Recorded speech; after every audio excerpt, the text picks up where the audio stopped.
Alors maintenant, on va parler, alors quand je dis on va parler, on va surtout, parler en vidéo, on va surtout regarder des vidéos, justement du logement. Depuis tout à l'heure, je vous parle de tout un tas de choses et maintenant on va voir en vidéo ce que ça donne. Alors, le logement, donc je vous expliquais, dans les sections précédentes que, l'accès au logement et la récupération des clés, voilà, pour éviter tout un tas de questions, pour éviter, tout un tas de désagréments, pour éviter, tout un tas d'insatisfactions de la part de vos voyageurs, c'est éviter au maximum d'écrire ou de décrire comment on arrive dans le logement, mais éviter aussi les images et autres parce que ça porte et ça prête à interprétation. Faites, véritablement des vidéos sur comment accéder au logement depuis des points, je dirais, centraux, que vous arriviez en voiture, en bus, en train, d'un aéroport et autres. Alors d'un aéroport, je vous demande pas d'aller à l'aéroport et de faire le chemin jusqu'à chez vous, mais globalement, en tout cas, des points qui sont à proximité de votre logement. Souvent, c'est l'arrêt de bus, la station de métro, la station de train, ou l'arrivée depuis une grande voie, une autoroute, une sortie d'autoroute, eh bien, prenez des vidéos de comment arriver. Donc là, moi, je vous montre l'exemple de l'arrivée en bus à l'un de mes logements et l'arrivée en voiture à l'un de mes logements avec, jusqu'à la récupération des clés, dans la boîte à clés sécurisée, donc encore une fois pour l'arrivée autonome et également pour, l'arrivée jusqu'à la porte du logement. C'est-à-dire jusqu'au moment où le voyageur insère les clés, tourne et a plus qu'à pousser la porte pour entrer dans le logement. Voilà.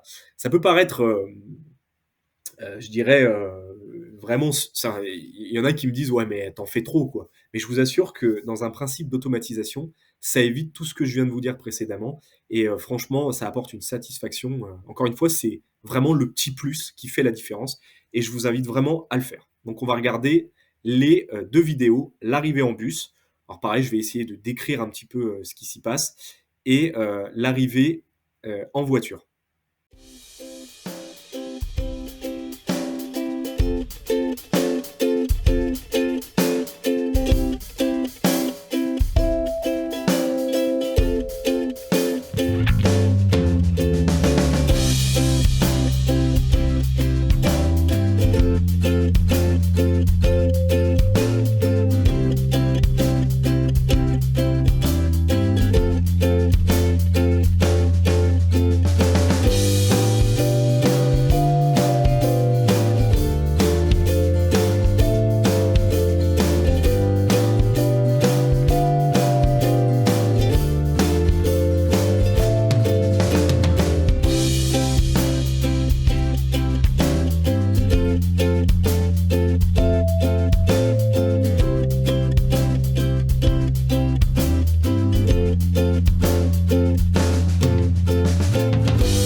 Donc j'espère que c'est, beaucoup plus clair. Juste pour résumer, donc vous voyez, on prend les points, vraiment, à proximité du logement. Donc là, en l'occurrence, c'est un arrêt de bus et une arrivée dans la je dirais dans la une des rues principales en voiture et on va vraiment jusqu'à, montrer, le devant, de l'immeuble, les premières portes. Voilà, comment où est-ce qu'on tape le code? Comment est-ce qu'on rentre dans le bâtiment? Vous voyez la boîte aux lettres, comment est-ce qu'on ouvre la boîte aux lettres? La boîte à clés, donc la boîte à clés qui est vraiment, l'élément indispensable pour une arrivée, en toute autonomie pour vos voyageurs. On voit qu'ils abèchent le cache, qu'ils composent le code, qu'ils prennent les clés, qu'ils referment. Vous voyez, tout est vraiment explicité comme vous voudriez que ça se fasse en fait. Ensuite, hop, il badge, il ouvre la première porte, hop, il se dirige vers la porte. Donc voilà, on repère aussi des signes, le signe numéro 2 là en l'occurrence sur la porte. Il met les clés et il peut enfin rentrer dans le logement. Donc vous voyez, tout est vraiment détaillé pas à pas et c'est hyper intéressant. Je rappelle donc que pour l'accès au logement et la récupération des clés, pour une arrivée 100% autonome et toujours dans un principe d'automatiser votre Airbnb, il vous faut donc ces fameuses vidéos qui expliquent et qui évitent les interprétations et les questions. Donc une vidéo vraiment détaillée de ce que de comment on accède au logement et on récupère les clés. Bien évidemment, vous mettez dans votre boîte aux lettres, vous mettez, une boîte à clés, donc il suffit de la coller avec des colles ultra fortes, hein, c'est votre boîte aux lettres, vous avez le droit de le faire. Voilà. Ensuite, il suffit de laisser votre boîte aux lettres ouverte, voilà et pour qu'elle soit un petit peu, pour qu'elle soit, vous avez une impression de fermer, il suffit de mettre des aimants à l'intérieur, en fait, vous mettez des aimants. Donc quand elle vient se claquer, elle vient en fait s'aimanter, la boîte aux lettres. Donc c'est plutôt pratique. La boîte à clés, donc vous la collez dans le fond. Voilà, vous pouvez en acheter de différentes tailles. Il y en a des numériques. Voilà, bon, nous on a pris un truc très basique, ça fait largement l'affaire. Hein, ça coûte 30 ou 40 euros, je crois. Vous la collez dans le fond de votre boîte aux lettres et je dirais votre autonomisation de logement est prête, quoi. Donc voilà. Donc je vous invite vraiment à suivre, revoir cette vidéo, voilà, et de faire exactement la même chose et ça va autonomiser votre arrivée. Maintenant, on passe au placard à linge et aux consommables. Donc pareil, on va regarder une petite vidéo. Je vais vous expliquer en détail comment est-ce que ça fonctionne pour le linge, pour les serviettes, pour les douches, etc. Et pour le kit d'arrivée, les différents consommables et autres. On regarde ça. Et pareil, on en discute après. Et c'est surtout après, je vais vous donner quelque chose qui va vous faciliter la vie. Ce petit bonus, je vous parle de ça après avoir vu la vidéo. On regarde ça tout de suite. Donc comme je vous disais, pour automatiser au maximum justement sa gestion, il faut avoir dans chaque appartement soit un placard comme celui-là, ou soit des malles, en fait, si vous n'avez pas la possibilité d'avoir un placard ou un placard fermé, ou soit des malles à code. Donc là, j'insiste vraiment sur le fait qu'il faille coder, voilà, mettre sous clé vraiment votre armoire à consommable ou votre malle. Donc là, vous tapez le code, vous ouvrez. Donc vous voyez, il y a des systèmes assez simples qui existent. Hein. Et là, vous vous retrouvez dans votre placard à consommable. Donc ça, on a la même chose dans tous les appartements. Et encore une fois, si jamais vous n'avez pas cette possibilité, vous mettez des malles à code et ça marche très bien. Donc vous avez la partie linge. Alors ici, c'est un logement pour 4 voyageurs. Donc vous avez en fait 4 parures, que ce soit de linge de lit ou 4 parures de serviettes. Véritablement, vous avez vraiment 4 kits complets. J'insiste vraiment là-dessus. C'est hyper important parce que ça va permettre le turnover pour les femmes de ménage, les sociétés de ménage qui vont venir faire le ménage chez vous, qu'elles aient le temps d'aller les laver chez elles ou de les laver dans une laverie, voilà, qu'elles se précipitent pas. Donc il faut vraiment, nous on préconise vraiment d'en avoir minimum 3 et 4 c'est vraiment le mieux. Donc ça veut dire que vous avez 4 parures de lit pour le lit double, 4 parures de lit pour le canapé lit, parce qu'ici c'est un logement pour 4, encore une fois, il y a 2 couchages. Hein.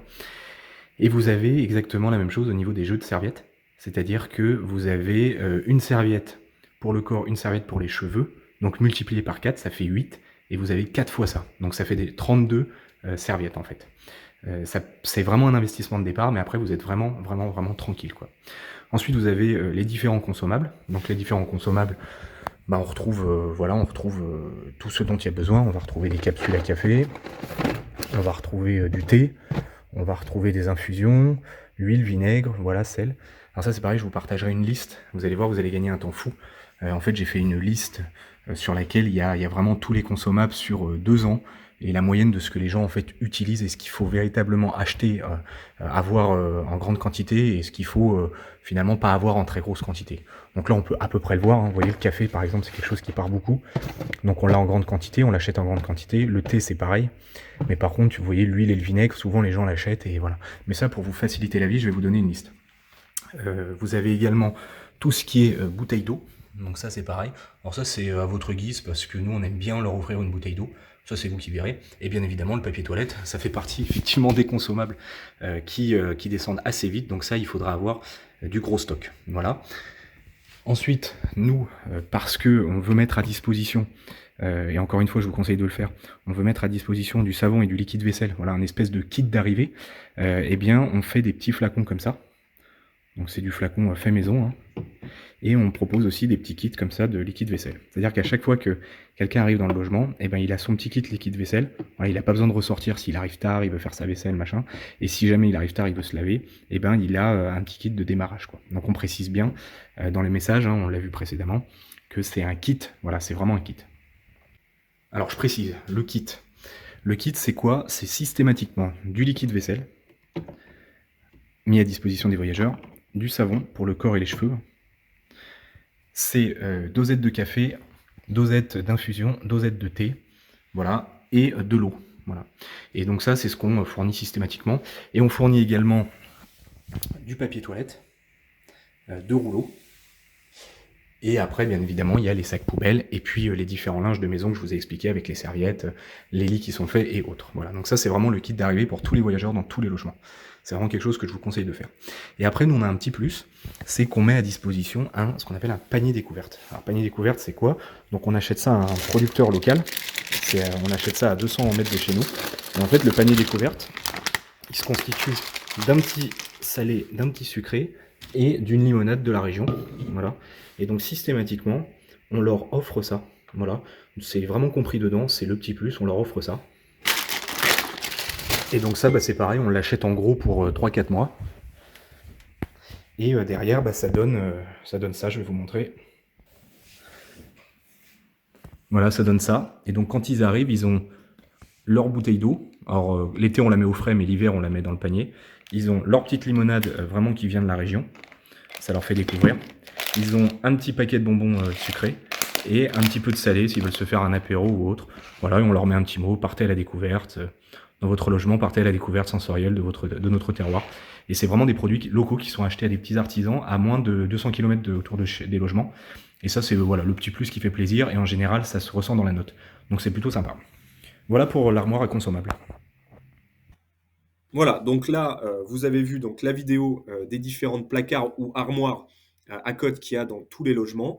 Donc on retrouve bien les différents linges de lit, on retrouve bien les différentes serviettes, voilà, donc en fonction bien évidemment du type de logement et du nombre de voyageurs.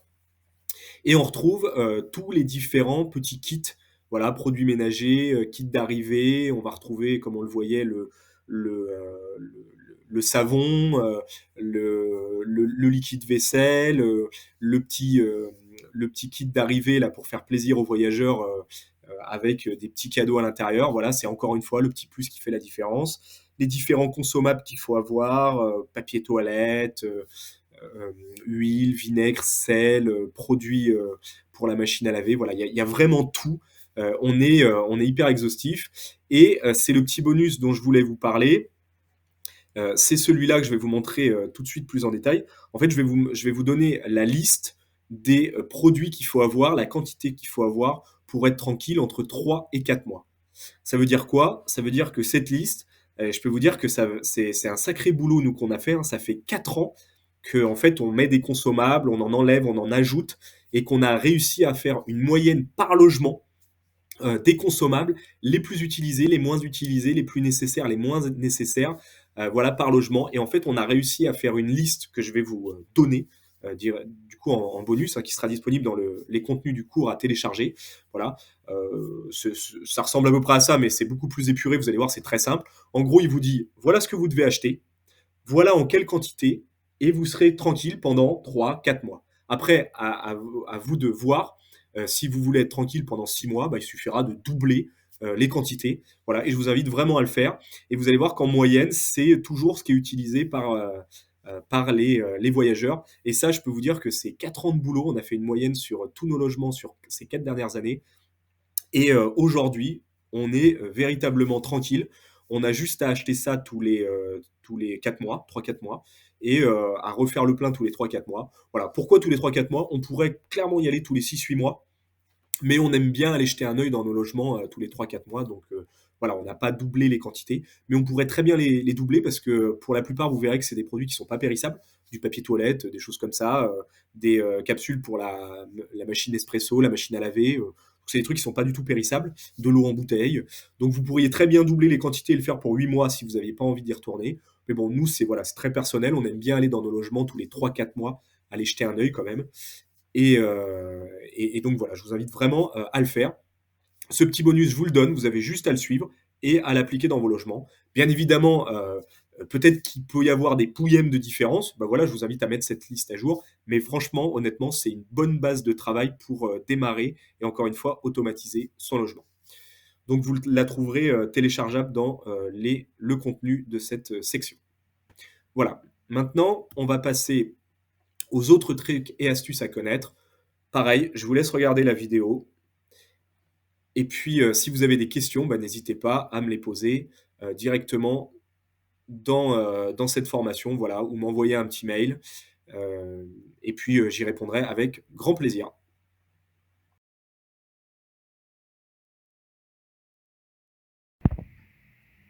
Alors ensuite, je vais vous donner 2-3 astuces à ne pas négliger. Vous voyez par exemple sur cette porte, ça fait partie des portes que vous ne pouvez pas rouvrir de l'extérieur. Donc nous, on met un petit mot, toujours en français et en anglais. Voilà, merci de bien retirer les clés de la porte et de toujours les garder avec vous. Voilà, ça évite de faire intervenir un serrurier ou vous faire déplacer en cas de problème. Et nous, depuis qu'on a mis ce panneau-là, on a, je touche du bois, plus de soucis. Voilà. Mais ça peut être une petite astuce facile à mettre en place. Vous voyez, c'est juste un petit panneau plastifié et ça explique qu'il faut retirer les clés de la porte et toujours les garder sur soi. Ensuite, là, c'est sur l'armoire à consommables. Donc, comme vous voyez, on a mis un petit stop pour dire aux gens de ne pas tenter de l'ouvrir. Bon, il y a un cadenas, mais bon, c'est toujours mieux de le marquer. Toujours pareil, c'est un petit panneau en plastique, plastifié, ça coûte rien du tout à faire. Et je vous invite vraiment à le faire, comme ça les gens savent qu'ils n'ont pas besoin de... Enfin, ils n'ont pas le droit d'y aller, et puis en général, ils y vont pas. Hein, Donc voilà, c'est un petit tip supplémentaire. N'hésitez pas vraiment à mettre un maximum de panneaux. Alors, ça peut sembler idiot, mais bien laisser les notices. Vous voyez, par exemple, ça, c'est un four et micro-ondes. Il fait vraiment les deux. Et donc là, vous voyez, on laisse vraiment la notice à disposition des gens pour qu'ils puissent l'utiliser. Ça évite qu'ils vous appellent et qu'ils vous demandent mais comment il marche le four, hein, mais il n'y a pas de four, c'était noté qu'il y avait un four. Donc là, ça évite les commentaires, oui, il y avait marqué qu'il y avait un four, en fait, il n'y en avait pas. Parce qu'effectivement, regardez, ça peut ressembler à un micro-ondes. En fait, c'est un four et un micro-ondes. Et du coup, on le marque. Comme ça évite les commentaires, il n'y a pas de four. Si, ceci est un four et un micro-ondes. Toujours en français et en anglais. Et puis, on a mis la notice du comment utiliser le four. Voilà. Comme ça, il n'y a pas de débat, en fait. Et ça, c'est hyper pratique, vraiment, pour tous vos objets où il y a un doute. Je vous l'ai dit, hein, quand vous avez des commentaires, n'hésitez pas à les prendre en compte. Et nous, très souvent, on nous disait, mais en fait, il n'y a pas de four. Donc on s'est dit, on va mettre ça. Et depuis qu'on a mis ça, on n'a plus du tout de commentaires sur le four, quoi. Alors, on va rester dans les notices. Et vous voyez là, information dans le placard, information toujours en anglais, français-anglais. Donc là, quand ils ouvrent, ils ont diverses informations. Alors, première information qu'ils ont, c'est finalement les questions fréquentes qu'on nous pose.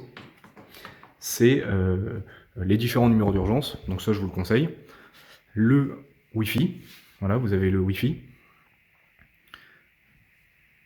Avec le QR code à scanner. Voilà, comme ça, il n'y a pas de discussion. Vous avez le fonctionnement de la télé. Voilà, parfois la télé, elle ne fonctionne pas. Il faut juste redémarrer la box.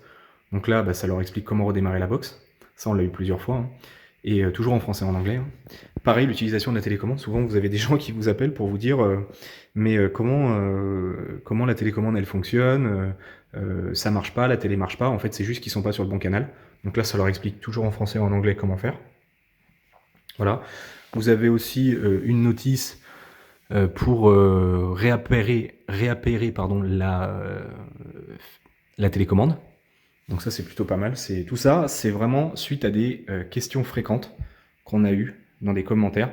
Et du coup, on a mis toutes les notices et maintenant on n'a plus du tout ces questions-là, quoi. On nous demande aussi souvent les lignes de bus. Donc pas hésiter à mettre, vous voyez, nous on a mis toutes les lignes de bus. Donc voilà, donc comme ça ils peuvent voir où est-ce que ça les emmène et autres. Et on a mis un petit plus qui nous était souvent demandé, où se trouve telle et telle adresse. Donc là on a mis le logement. Voilà, toujours français-anglais. Et voilà, à 5 minutes à pied, il y a ça. À 3 minutes à pied, il y a ça. Et voilà, ça leur explique où ils peuvent aller. Vous voyez, il y a un supermarché, il y a des restaurants, il y a un sushi, un restaurant sushi, une épicerie fine, une pizzeria, un parc pour enfants. Vous voyez, tout est marqué, les stations de bus où elles sont, donc vraiment à 3 minutes. Pharmacie, tout petit commerce, voilà. Ça, je vous invite vraiment à le faire, c'est très sympa à faire, à mettre en place, et ça aide beaucoup les voyageurs, et en général, c'est hyper apprécié. Alors, tant qu'on reste entre guillemets dans les notices, c'est toujours sympa quand on arrive quelque part d'avoir un peu de documentation sérieuse de restaurants ou de choses qu'on peut acheter. Vous voyez, là, vous êtes sur un truc service livraison 7 jours sur 7, soit en livraison, soit en portée. Donc là, les voyageurs, ils aiment bien parce que souvent, ils viennent d'arriver, un long voyage, qu'ils ont pris le train, l'avion ou autre, et bien au moins, ils ont de quoi manger. Voilà, et c'est plutôt sympa. Parce que, vous voyez, vous avez vraiment toutes les infos, et vous commandez, ça arrive chez vous, et ça évite de vous déplacer si vous arrivez le soir tard. Donc ça, c'est plutôt sympa de mettre pas trop de paperasse. Vous voyez, nous, on en a mis, je crois qu'on en a mis 2. Il y en a une autre à l'intérieur, voilà. Pas trop de paperasse, pas trop cher, facile à prendre, à acheter, voilà, on peut se faire livrer. Et donc ça, c'est plutôt pas mal. Voilà. Mais il faut pas avoir une tonne et tonne de paperasse, sinon les gens les lisent pas. Mais vous voyez, là, 2 au moins, bah, ça fait propre, et ça donne envie de lire, et ça permet aux voyageurs de manger quand ils arrivent après un long voyage. Donc ça, c'est plutôt un petit tips, une petite astuce sympa à mettre en place. Et en plus, très facile à mettre en place.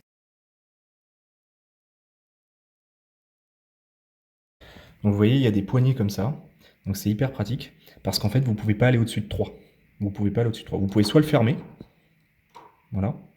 Donc si jamais le locataire ouvre les fenêtres, il peut quand même le fermer. Mais vous allez voir qu'il y a très peu de locataires en fait qui le font. Et par contre, ils peuvent pas aller au-dessus de 3. Vous voyez, c'est bloqué. Alors qu'ils pourraient, hein, potentiellement, il peut aller jusqu'à 6. Mais en fait, c'est volontaire. Ça évite qu'ils mettent le chauffage trop fort. Voilà, et quand ils partent, ils oublient de l'éteindre. Même si on le rappelle dans les messages. Mais au moins, il peut pas aller au-delà de 3. 3, c'est largement convenable pour ce type de logement. Ça assure une température de 20 degrés en hiver. Donc c'est plutôt correct. Et vous voyez, comme le chauffage est géré par la copro, eh bien là, ils peuvent pas aller au-dessus de 3. Et ça, c'est une super astuce pour faire des économies d'énergie et des économies tout court, parce que ça leur évite de surconsommer. Voilà, donc ça, je vous invite vraiment à le faire. Soit c'est par défaut sur vos chauffages, soit ça s'achète, hein, je crois que ça vaut 10 balles chez Castorama, Leroy Merlin ou autre. Et franchement, c'est hyper pratique pour faire des économies. Donc je vous invite vraiment à en mettre sur tous vos radiateurs. Nous, on en a mis sur tous nos radiateurs, en plus du petit panneau. Voilà, ça fait vraiment de sacrées économies. Et si vous avez un chauffage électrique, ça, pareil, je vais vous montrer. L'application, en fait, ce que je vous conseille, c'est d'avoir un chauffage connecté.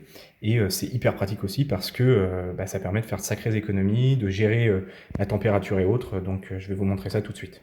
Donc vous voyez, il suffit d'acheter des radiateurs connectés, hein, vous en avez chez Leroy Merlin, Castorama, c'est assez classique. Et vous avez une application, donc là nous on a choisi Sauter Cozy Touch, et c'est assez simple d'utilisation. Voilà, vous avez juste donc à choisir, donc vous voyez, la température dans la pièce, hein, donc salon, salle de bain, ou ça peut être dans des chambres et autres. Et ce qui est super intéressant, c'est la fonction programmation. Donc si on prend par exemple le salon, voilà, vous pouvez définir une plage horaire, vous voyez, du lundi au dimanche. Donc là, ce que vous voyez en rouge, c'est là où il fait 19 degrés. Et là où c'est en gris, c'est le mode économie, il fait 17 degrés. Pourquoi? Parce que c'est des heures en fait où ça n'a pas besoin de tourner. Il y a le chauffage, 17 entre minuit et 5 heures du matin, ça suffit. Pareil, la journée, moi je pars du principe que les gens sont pas là. Donc du coup, bah, entre 9 heures et 17 heures, eh bien il n'y a pas de... Enfin le chauffage est en mode économie, donc à 17 degrés. Et après, par contre, à 17 heures, quand ils arrivent jusqu'à 23 heures, il est à 19 degrés. Donc ça, c'est vraiment à votre guise, c'est vous qui le programmez. Et vous pouvez faire la même chose, vous voyez, dans la salle de bain, donc avec une plage horaire un peu différente. En général, moi j'ai mis en rouge les plages horaires où les gens sont susceptibles de prendre des douches, et sinon, bah, ça reste en mode économie d'énergie. Et l'avantage, c'est que ça vous permet vraiment de jauger votre consommation. Et d'ailleurs, voilà, vous pouvez carrément aller voir la consommation mensuelle, annuelle et autres, et donc vous pouvez piloter ça à distance. Vous voyez, comme je suis en train de le faire, vous voyez, par année ou par mois, et donc ça, c'est plutôt bien foutu. Voilà, donc je vous invite vraiment à faire ça si vous n'avez pas de copropriété qui gère le chauffage et si vous voulez mettre des chauffages 100% électriques. Au niveau des gadgets, pour moi, le plus important, c'est des chargeurs USB et des chargeurs universels. Voilà, parce qu'il n'y a pas que des Français qui viendront chez vous, il y aura certainement des étrangers. Donc vraiment, prise comme ça USB et chargeur universel, toujours en avoir un à disposition dans le logement, un ou deux dans le logement, c'est toujours très pratique et vraiment, je vous conseille d'en avoir un.